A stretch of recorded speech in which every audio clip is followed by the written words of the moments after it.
the fish. Nice Matoga. Woo! Almost an obby, look at that. Getting thrusters there of all things. Nice. Beautiful. Look at that for a slab.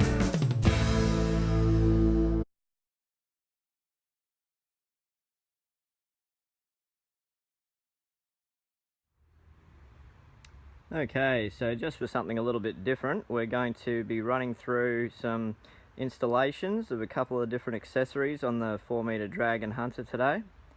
You can see I got my new Tiger Eye Hunter kayak. Got a Lowrance Elite 4X chirp with downscan, and we've also got a couple of rail blazer accessories that we're going to throw on. First thing we're concentrating on is getting the sound to run. You can see I've already taken the liberty of drilling a big hole here for our cables to pass down through. At the end of the day, I want my display up there like that, and battery is going to go inside the pod itself down in here.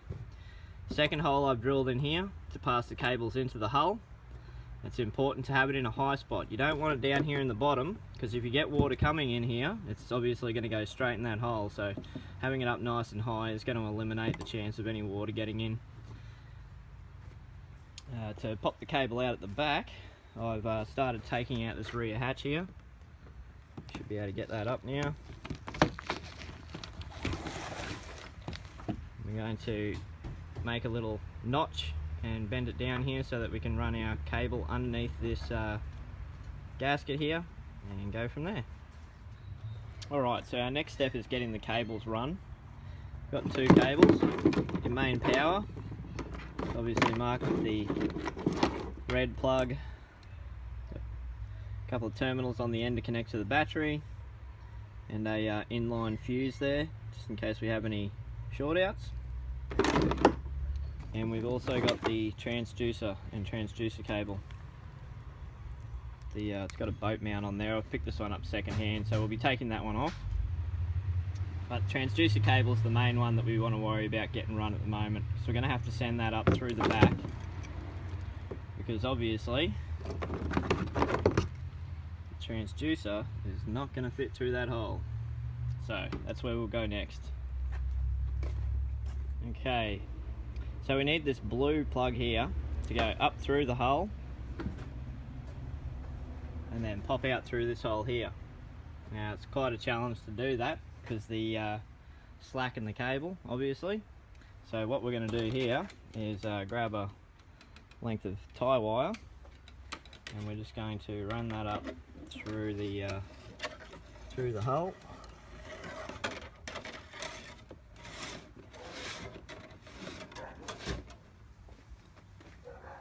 Should spit it back out down here somewhere. And once we've managed to get that wire all the way through, all we're going to do is just do a loose wrap around the plug.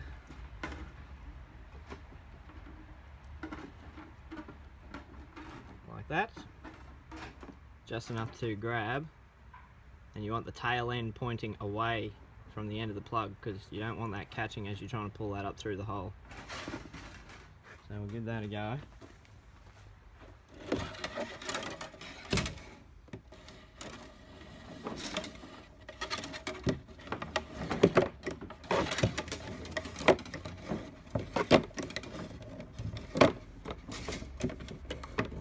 There it is.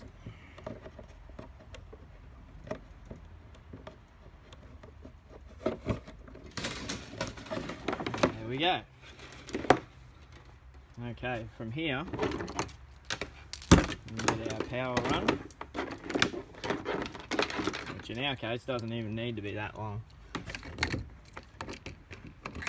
Throw the red and blue plug up through the bottom there.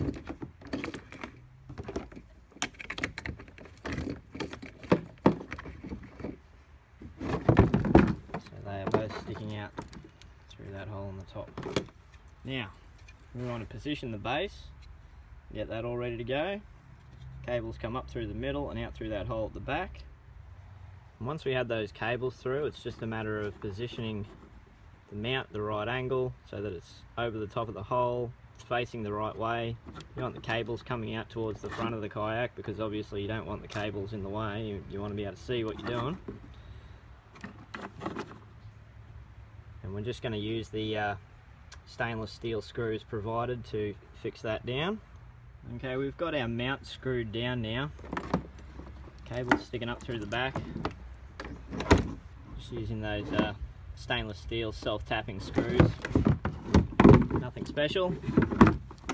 So next step is we want to secure both ends in position where we want them. In order to do that, we're going to have to put our display on.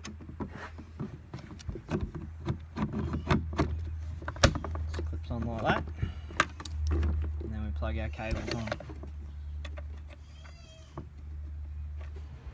So there's plenty of options for fixing your transducer, from custom brackets to through hull mounts. But I think the easiest way, if you've got the advantage of having the rudder, is to simply fix the transducer directly to the rudder.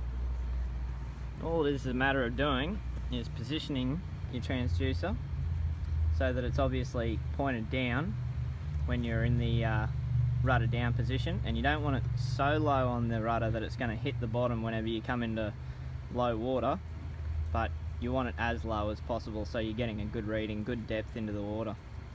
So it's as simple as positioning it like that, popping a hole through the rudder and bolting it on in position. Okay, so the transducer's been secured now. You can see it's bolted on there, and we've got it on the right angle and just up off the bottom. So now it's a matter of starting to run our cable. Now all we're going to do is sort of follow up here. We'll use some zip ties to wrap around there. We're going to put a bit of a loop at the top here and probably wrap some conduit over it so that when the rudder goes up and down, we're not pinching any cables, we're allowing it to move. And then from there, we're going to run underneath these cable fixings along the side like that. And then we can look at making our cutout into the flange here to enable it to run down under this gasket and still be sealed. Okay, cable's been run up the back now. We've zip tied it on. You can see the big zip ties here and here. Got a bit of conduit going around the top, and it's important to put a bit of conduit on anywhere where there's the potential for it to come in contact with a sharp edge. That's going to just, you know, give it a little bit of protection from rubbing and hopefully make it last that little bit longer. It's also important to keep a bit of slack here, or at least a loop, because as you go up, you do not want that cable to pinch back under here or anything like that. So as you can see, mine's kicking off to the side a bit. That's all we really need. And we've run back here, got it zip tied onto the rear handle. It's also important to make sure that you've got your turning. So you want to be able to go that way without it pulling on the cable and putting tension on it, and you want to go that way without pinching the cable. So as long as you can do all that, you're set. And then it's just a matter of, like I said, running along the back here, just zip tying it off, making it all nice and secure, run along the edge. I'm going to leave a little bit of slack here so that you can push it up into the corner.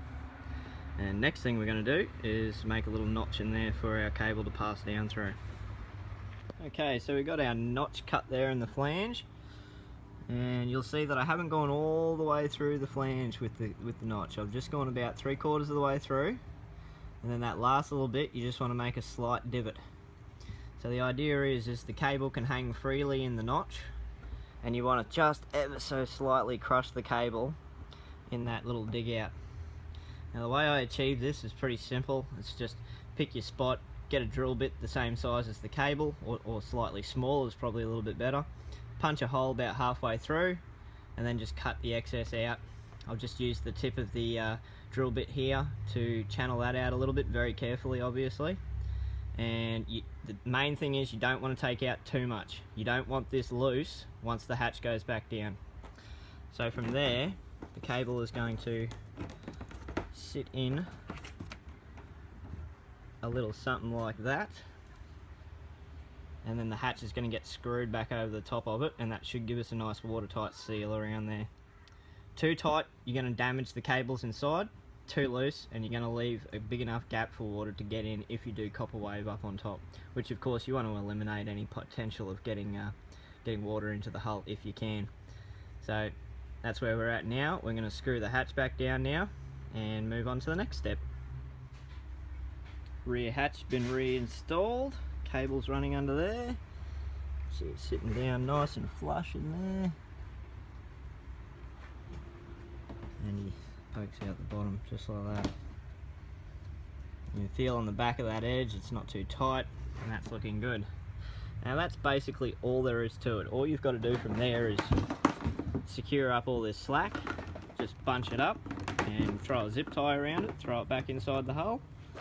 As you can see, they've given us a fair bit, as these are designed for boats, so we'll just bunch that up.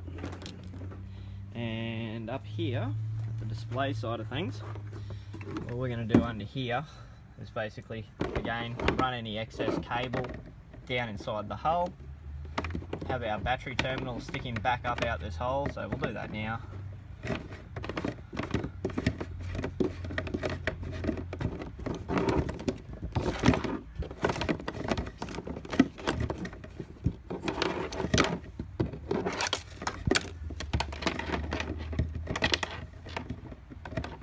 Pretty simple and straightforward, just like that. We throw a zip tie around those three to hold them together, stop them slipping up and down. You want to still be able to gain access to your fuse, so it's important that you don't put that inside the hull. And also, these are not waterproof fuses or water resistant fuses, so it's probably a good idea not to put them inside the hull. And you also want your battery terminals out, so that way we can throw a little 7 amp hour deep cycle battery down in that well, connect on our battery, and we are up and rolling. And that's all there is to it. Aside from that, you can pump a bit of silicone in around these holes, up under here, as well as up under there. Not so important with this one. It is a pretty major thing with this one though. If you do copper wave up on top, you do not want water getting down into your pod. So it's pretty important that you seal up under there with a bit of silicone. But aside from that, that is all there is to it. And here we are up and running. Obviously not in the water yet, but sounder is on and working. Got our battery underneath, all zip tied up, cleaned up. And down the back here, we've taken off all the tails off the zip ties.